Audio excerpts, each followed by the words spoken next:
Hey YouTube, second video of the day for me today. I was going to share with you a project that I have started. As you may know, if you follow my channel, I am an avid fountain pen person. I have been for quite a few years. I have a collection of Lamis, I have a collection of Kavekos, I have a collection of, no, not a collection, I have a few of the Pilot Vanishing Points and one Pelican. And I have inks. And I've always wanted to make an ink journal, but I never really had my mind wrapped around how I wanted it to look, where I wanted it to be homed. And I finally have figured out something that I think is sitting really well with me. And so I thought I'd share that with you, and I thought we'd do a page of my ink journal together. What I ended up settling on is one of the Nanami Cafe notes. This is the A6 size. It was a notebook that I was using to take notes on books, and I started a few pages, and then I never really did anything with it, so it was pretty much a blank book. So I tore out the pages that had writing on them, which was this last page here and a few pages in the front, and I'm going to make it into my fountain pen book. I will be decorating it and doing more with it, but I spent the better part of today just kind of figuring out how I want it set up so that I could grow in it, and it would not constrict me in any way, because that's always kind of been a problem with it. I spent the day trying to find fountain pens that I could use to do both a fine or extra fine writing simulation and a medium to bold simulation. And what I ended up settling on is using some of these nib holders with some nibs that I already had in my stash. If I put my glasses on, I'll be able to read them. I'm not even sure if this one belongs in a nib holder. It might have come off a fountain pen, but it went in there and I was really excited about it. This is a Jinhao nib, and it doesn't say anywhere on it what specific size it is, but this is what it looks like when it's pulled out of the nib holder. It's just a regular nib, and I like it because it's really easy to put back in here and clean as I move from ink to ink in my book.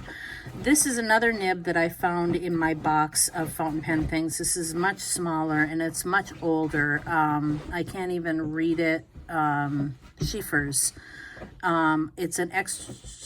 It's a Schieffer's, either a 5, looks like a Schieffer's 5, and it fits really well in this nib holder. It did anyway, yeah.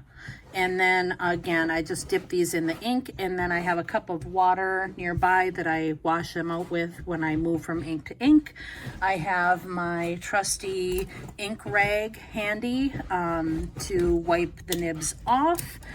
I have figured out what I wanted to do for writing samples. I went on the internet and I printed up a really long list of humorous quotes, and I'm just kind of doing a blind finger on the page for what quote I'll put with each ink. I have been watching a lot of ink journal setup videos, and I grabbed some ideas from some other people. I'm sorry that I don't remember who they were, but I think there are a lot of people that are doing what I'm doing with the ink sample pages. So I've got everything marked off where I'll put my title page, and then I have post-it notes for blank. I left an area for a table of contents for my ink samples, and a blank page, and I've done 2 that I'll show you, and then we'll do one together. So I started with my #1 favorite ink, Noodler's Lexington Gray, and then I made an ink blob design thing, and they're going to be different from page to page, and I really like that.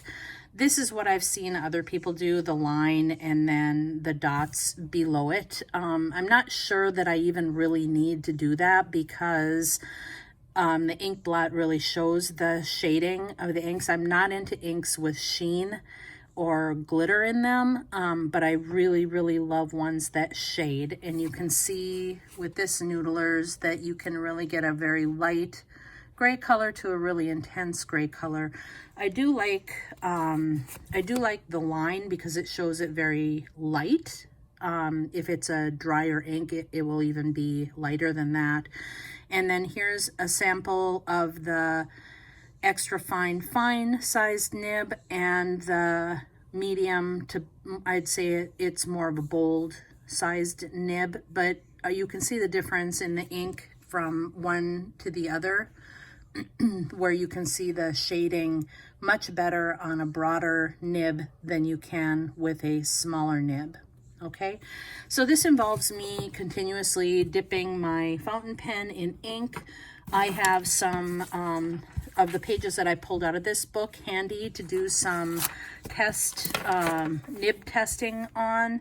I did a trial page on one of my pages before I even got started, and I really like this ink blot. I'm sorry that this page isn't a for realsy, but that's okay because it'll be cool when I get to that color again.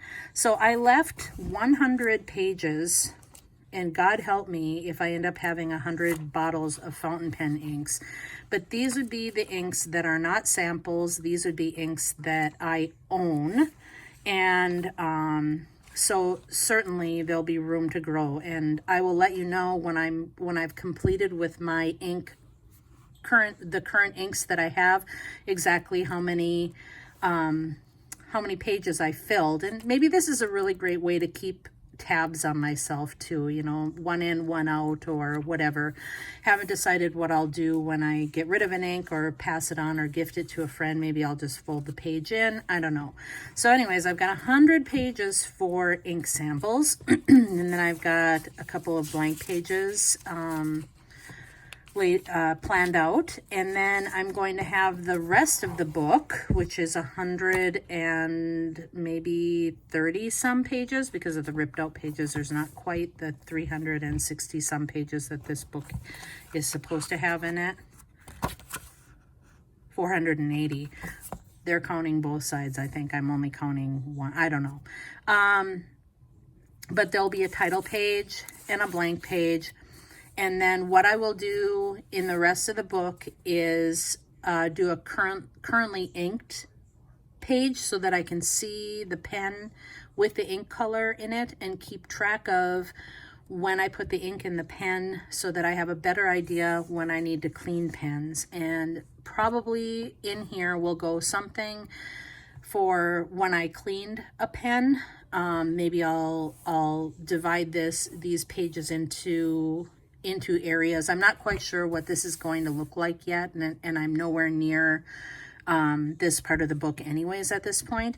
But I also thought that this part of the book would be a good place for samples when I very rarely get samples anymore. You guys, when I first started off with fountain pen inks, it was very attractive to order ink samples, and I found them to be the most challenging thing to store and use.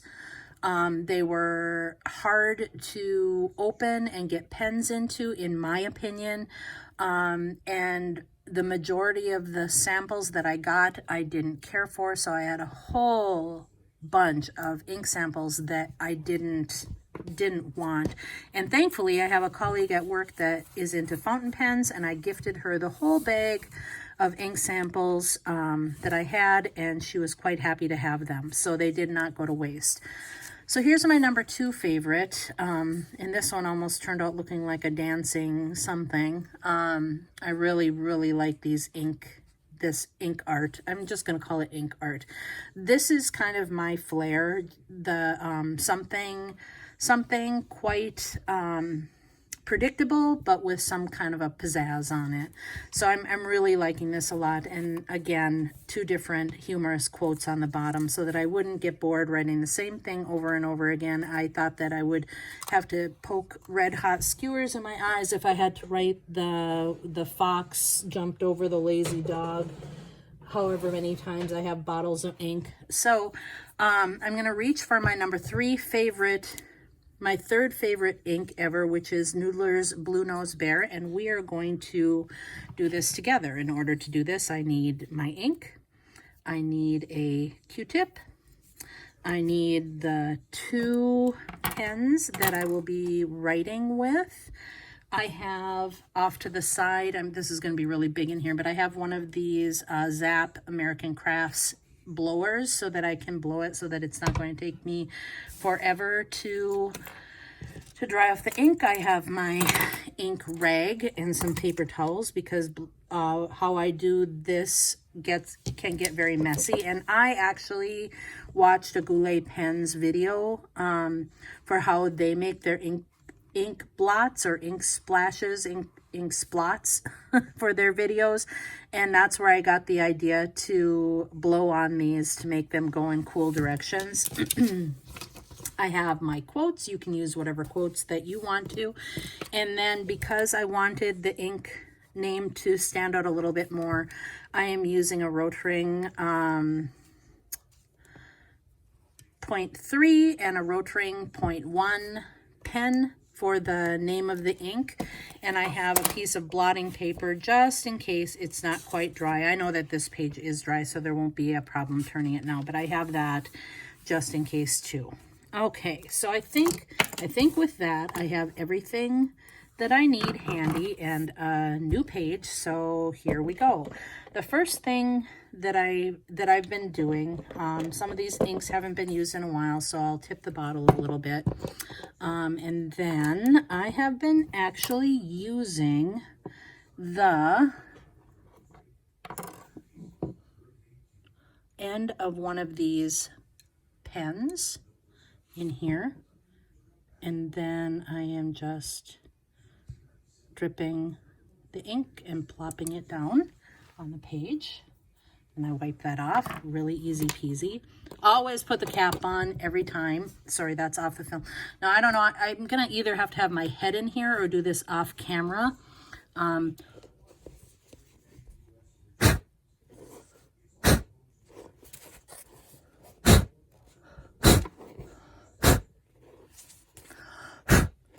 And I like that.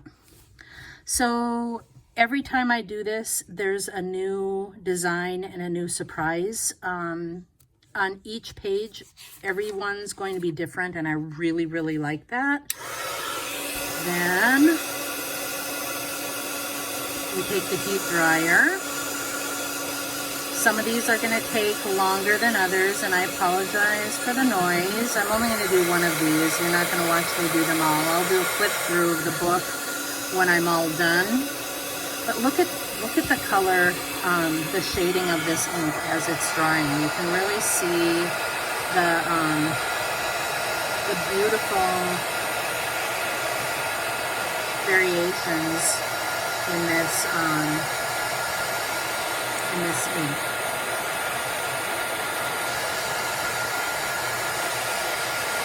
And if you turn the page a little bit towards the light, you'll be able to see, I don't know if the camera will pick it up, but you can see shiny spots, which will indicate that the ink is not dry. And you don't want to hold your heat gun too close to the page for too long, because you don't want to set your beautiful Tomoe River paper notebook on fire, which actually crossed my mind a couple of times when I was drying up. Now, this is not entirely dry, but for the sake of the video, I think we'll call it good enough. I don't think that it's going to smear, and if it does, I'll be sad, but I will live.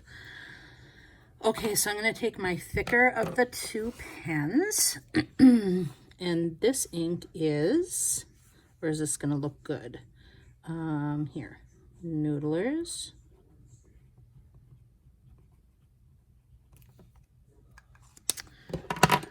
Was that in camera? No, it sure wasn't. Sad. Noodlers, and you get the idea. And this one is called the Blue Nose Bear.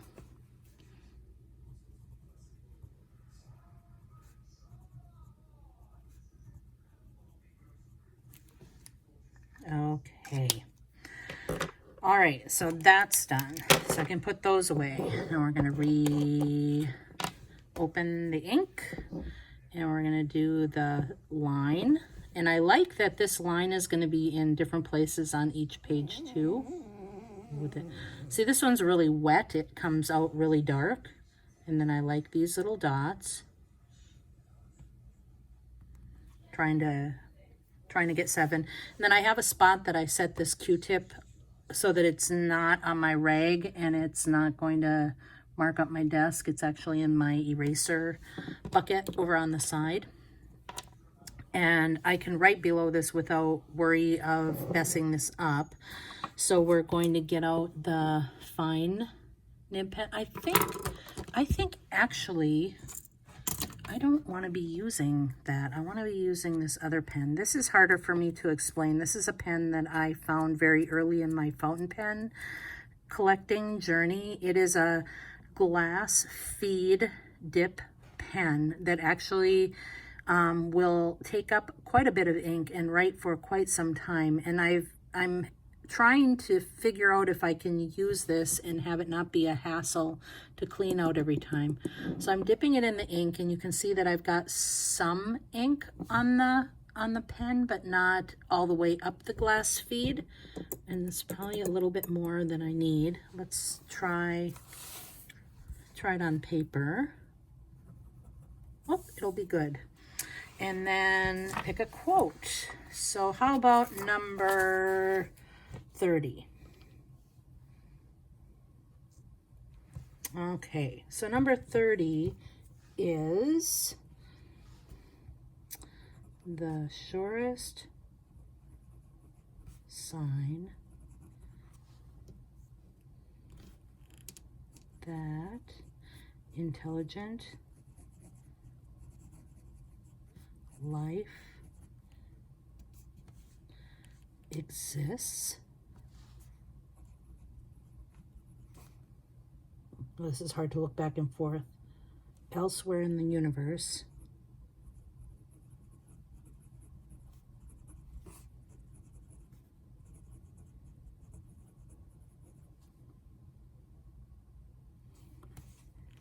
Is that it has never tried to contact us. And that is a quote by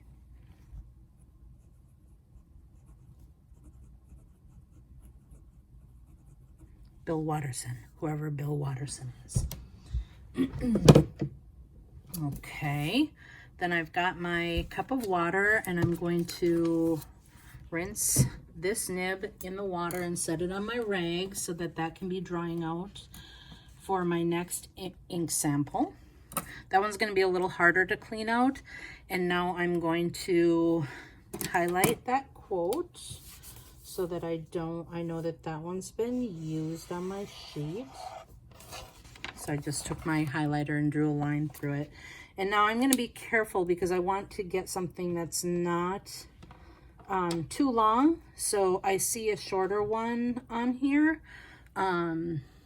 So I'm just going to go for it. Test. Good.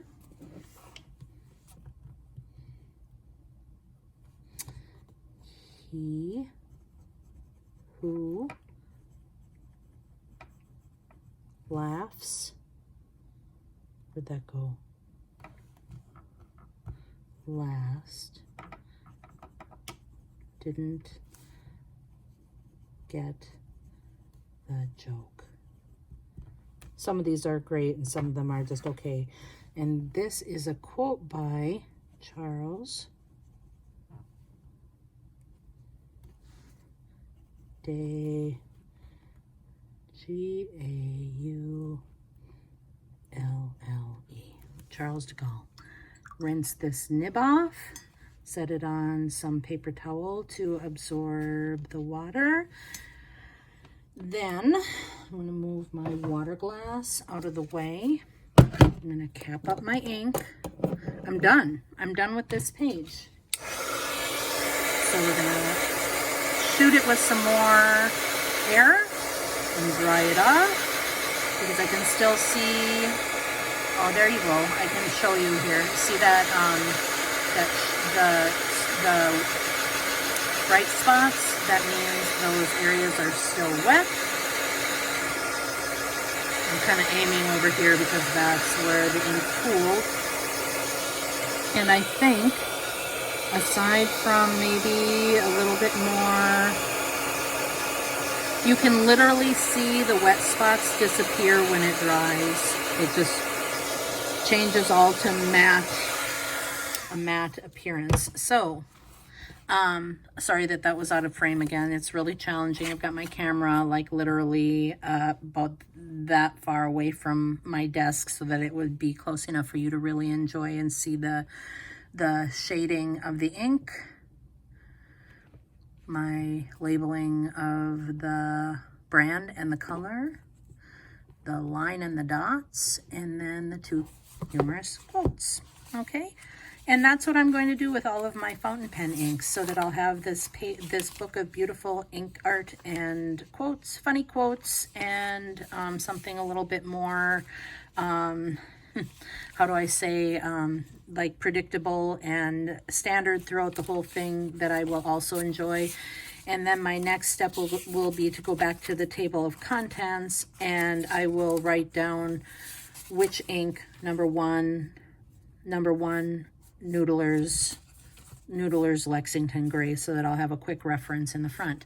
So that is my video. I hope you enjoyed it. And if you are thinking of making an art journal, or sorry, an ink journal for your fountain pens, or if you have really cool ideas that for the back of this book, I'm really set on, I love this, so I'm not changing this. But if you have great ideas that you'd like to share with me for the back of the book, I'd love to hear them. And I look forward to talking to you all soon. Bye.